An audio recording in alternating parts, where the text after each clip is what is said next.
station, this is Houston. Are you ready for the event? We are ready. Grant Larson Productions, this is Mission Control Houston. Please call station for a voice check. Station, this is Seth Green with Grant Larson Productions. How do you hear me? Seth, we hear you loud and clear. Welcome to the space station. Fantastic. Thank you for having me. Could I start off with just having you introduce yourselves and telling me a little bit about your background? Sure. My name is Vande Chari. I'm a member of the 2017 class of NASA astronauts, and before I was at NASA, I was an Air Force test pilot. And my name is Vande Hei. I'm from the 2009 class of NASA astronauts. And before I came to NASA, I was an Army officer, a combat engineer, and then a space operations officer. Awesome. So could you tell me about where you currently are at?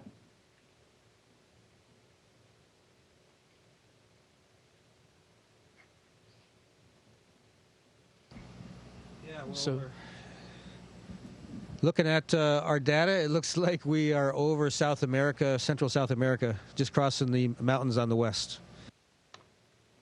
That is awesome.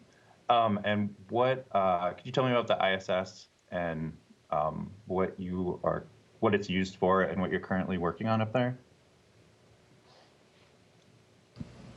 Yeah, sure. So we use the ISS. It's basically a national laboratory or international laboratory, but in space. So to do a lot of the same things labs do on Earth, except in a microgravity environment. And there's kind of two focuses of research. One is research we can use on Earth, whether that's environmental systems or human research, things on us. And then the other focus of the research is research for exploration, meaning for the moon, to sustain a human presence on the moon, to go to Mars. So a lot of the testing we do is on equipment, hardware, and processes to see if they would work in that environment, and either smaller to miniaturize things or more redundant that we can go further away and not have to fix them. And so that's kind of the two major purposes of research we do here on the station. Well done. Fantastic. And this video is going to be used for 7th grade math students, paired with a textbook. So could you, I'm sure that you use a lot of math as an astronaut, but could you maybe tell me a little bit about how you use the math that the 7th grade students are learning, like algebraic expressions, ratios, proportions, percents, probability?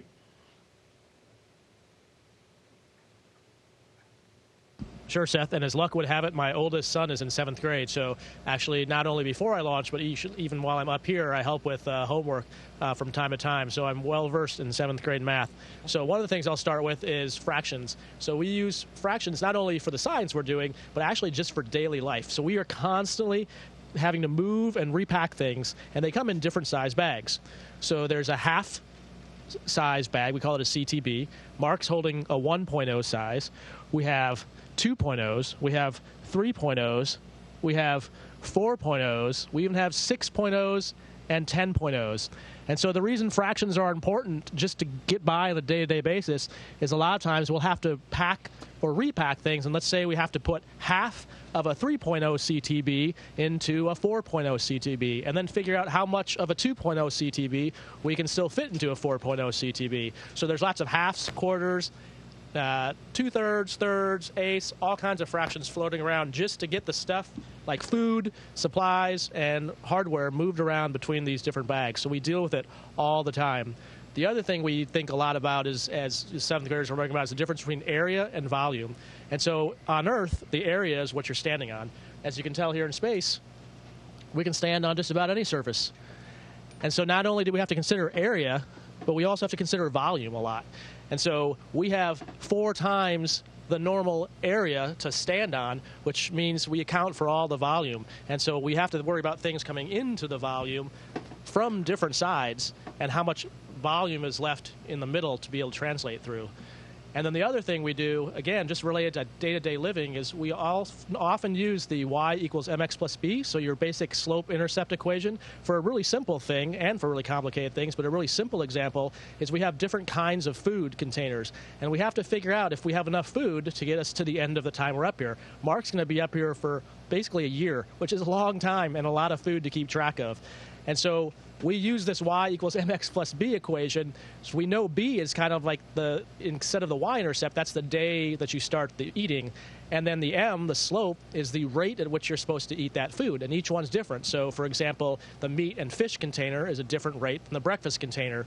And then your x is how many days or weeks you need to sustain that. And so we were able to figure out what day do I need to open the next container? Am I going faster or slower than the slope would dictate? And do I need to slow down or speed up to make sure I have enough supplies, food, supplies for experiments, you name it. We're constantly doing that math on a daily basis. Perfect. And you mentioned food, and I know one thing that the kids watching this will probably want to know is what is the food that you eat like, and what's that process like? The food we eat is like camping food, but we have really good ways to prepare it. So there's a lot of things that are common off the shelf, so it's just we eat it right out of the package just like you would if you bought something prepared from a grocery store. It's no difference in some cases. Then we've got thermal stabilized food, which is a lot like military rations. We have, fortunately for us, we have heating elements that we can put in the food into, so it's kind of like a heating plate to warm it up. There's also, like Raj is demonstrating right now, we've got a wide variety of drinks. Of course, you can't put something in a cup and expect to be able to drink it very easily. So we have a straw in that bag with a valve on the straw so we can control when we have the fluid coming out of that bag or not. So that works great for us. And then there's another type of food which is rehydratables. So we've got a potable water dispenser. We can choose hot water or ambient water, dial the amount of water. Basically, our most complicated recipes just say how many milliliters of hot or ambient water we have to add to the bag, and then we press a button and we get our food. We also have to wait for a certain amount of time for the rehydration process to finish. And that's how we eat. Doesn't sound too bad. Where do you Actually, it's really good. Is it? Not too bad? Awesome. Well, where do you see the future of space exploration in like 15, 20 years, maybe when the kids who are watching this become old enough, if they want to be astronauts, and I get to that point, like what they could be working on or doing, and what might be like a new frontier exploration? Well, I'm hopeful that the seventh graders and junior high students that are watching and learning from these textbooks are hopefully going to be the ones that are sustaining presence on Mars. So in the near future, with the Artemis program, we're planning to go back to the moon, not just to visit the moon, but to stay on the moon. And the moon is our proving ground for the technology and processes that we're going to need to go to Mars and stay at Mars. And so, the time frame of the junior high students now are the ones who are going to be solving the problems that we need to be able to get to Mars, and then also probably the astronauts that are going to be going there and living there and exploring for us. Well done. And what would you recommend for those students who are interested, something that they could start now, maybe in school or outside of school programs or anything, to like further their path to become an astronaut or anything like related to that they might be interested in? Well, honestly, a big step towards that is figuring out what you are interested in, being really passionate about it, being willing to push your boundaries, risk failure, and put yourself in challenging situations, because quite honestly, that's what astronauts have to do all the time. By the time you become an astronaut, you need to be confident that you can do what's expected of you, because there will be put big challenges in front of you. You've also got to get an education that leads to a master's degree in a technical field: physics, biology, chemistry, mathematics. We've had computer science in some cases, engineering, medical doctors. So you've got to have a lot of education as well, so that's always important. Excellent. And how, once you go through all that, what are the steps to, I mean, there's very few astronauts, and what are the steps that you have to take to become an astronaut?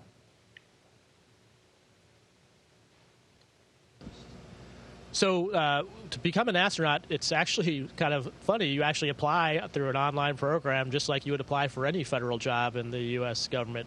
But they basically go through a selection process, interviews, there's a physical aspect, a psychological aspect, teamwork's very important, and then once you're selected, you go through about a 2-year training process, and that training process is essentially to get familiar to be able to work on a place like the International Space Station. And so there's a number of different aspects of the training, robotics training, since we use an arm for the maintenance and spacewalk tasks up there. Spacewalk training is another huge part of it. We do T-38 training, which is both important to learn kind of the aviation piece of it, but also to work together as a crew, because the T-30 has 2 people in it, and so you learn to work in a moving, operating machine, just like the space station, with another person. And then you also learn, there's all kinds of other side trips, going to the NASA centers to learn all the different exciting things that are going on science-wise within NASA, so that, because we're basically the eyes and ears of the scientists and engineers on the Earth. The people back at NASA and throughout the country and world are really the brilliant ones, and we're sort of the hands for them to do the science on their behalf up here on the space station. Fantastic. And what's it like to be on the space station? Like, how different is it from just like your daily life on Earth to, I know that, Mark, you're going to be there for a year, and just like, how do you acclimate to that? It's funny. You can't really train for the first day you arrive on the space station, because so much of what you've formed as habits to function on the ground just doesn't work. We are in a room that is constantly being accelerated towards the Earth. So this whole room, the space station, multiple rooms, is in a free fall towards the Earth. We're just moving so quickly that we keep missing the Earth. That's what being in orbit really is. So imagine the room you're in falling towards the center of the Earth, and no wind, nothing slowing you down. That's exactly what it feels like. So any loose items on your desk would float off. Anything you tap is going to keep moving. So the challenge and joy of being in space is the freedom of motion. And so for me right now, I'm so used to it. I really enjoy it. I think Raja, too, has been up here long enough. He's really enjoying moving around and being able to swing around corners. But when you first get up here, it's really, really challenging. It's very easy to lose things, for example. I think the best way it was explained to me, and that I treat it, is it's like being a baby again when you first show up to space. You can't eat. You can't go to the bathroom on your own. You can't feed yourself on your own. You need someone who's been here for a while to kind of help you get through those first few days. Like Mark said, you lose everything. You lose the shirt you're putting on your own head if you don't hold on to it. Everything goes everywhere. And yeah, you feel, I also have young kids too, and it's very similar to my experiences raising small children. Like, you have to do everything for them. And Mark was our surrogate father when we first got here, but now I'm sort of, I guess, in my preteen years where I know enough to be dangerous.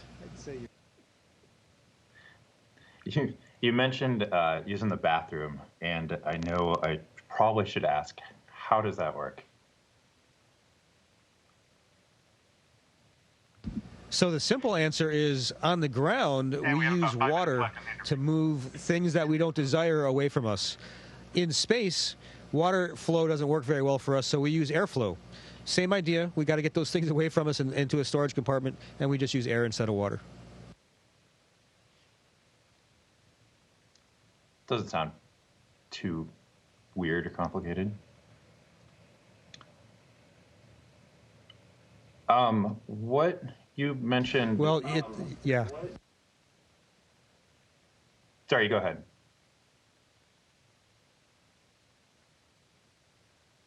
So a little more detail in case you want to go there. We go number 1 into a hose that has airflow into it, and my experience with what the Russians call the big deal, or number 2, is I was kind of disappointed with the airflow. I thought it would be nice if there was a lot more, because it was just very disconcerting. Aim is important. Yes, and aim is important, of course. Yes, and positioning your body in the right place is very important. Yeah, I bet that would be a messy accident. You mentioned the staying in orbit, the free falling to Earth with the acceleration. Could you, I know I'm running out of time, but could you kind of talk about is there an equation that's used for staying in orbit and the speed you have to go off the top of your head? maybe. You know, the only one I remember is the acceleration that an object experiences to travel in a circle is v squared over the radius. I hope I'm saying this right. And actually I'm having to do unit analysis to make sure that works. V squared over r is meter squared over second squared divided by meter, so that works. I got the right units at least. So I know for something traveling in a circle, the acceleration towards the center of that circle is v squared over r. I can't remember. Yeah, I guess you could use that to figure out what.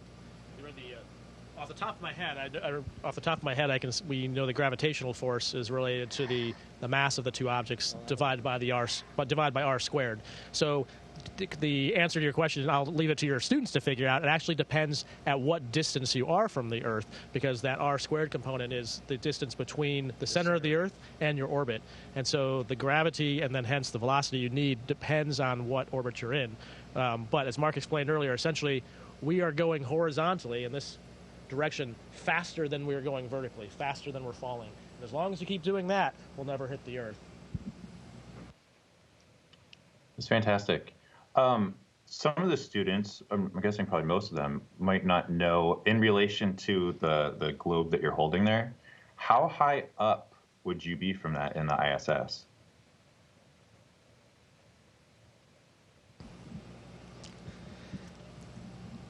So if you can actually have the students try to figure this out to scale, they can take any ball, and take the radius of the Earth, and then see what percentage changes when you take the radius of the Earth and add 400 kilometers or 240 miles to it, because it's not very big. I think at this scale, you would not be able to see. We'd have a very hard time showing you the airspace between. Yeah, it's very, very close to the sphere. But again, you could figure out that percentage by looking up the radius of the Earth and adding 400 miles to whatever that radius is and get an idea for how close to the Earth we really are, even though we are in space. Yeah, it's really cool. I always, I think the kids probably picture it being a lot higher off, even at a scale like that small. So it's really interesting. The analogy I use for my kids, what I tell my kids is like an egg. The shell of the egg is like our orbit, and the whole inside of the egg is like the Earth. And that may not be a perfect analogy, but that's a way, I think, for younger kids to visualize it, that it's just that thin veneer of the shell. That's essentially how high we are. And just real quick, what's your favorite thing to do? And maybe if you have any free time up there in the ISS. My favorite, every morning I get up, have a cup of coffee and some snack, and then I go over to the cupola, and I spend 20 minutes meditating lately with my eyes open and just watching. My favorite view lately has been with all the lights turned off before other people wake up, and looking at the stars. So it's once your eyes adjust to the darkness, you can really see a lot, and it's a glorious view. I wish I could help you understand how amazing it is when you see even a crescent moon rising quickly over the Earth's horizon, or see the aurora borealis or aurora australis. It's awe-inspiring is the best way I can describe it.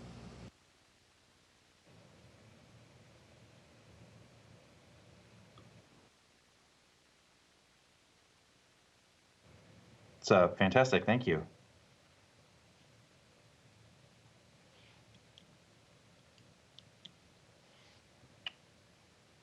Raj, how about you?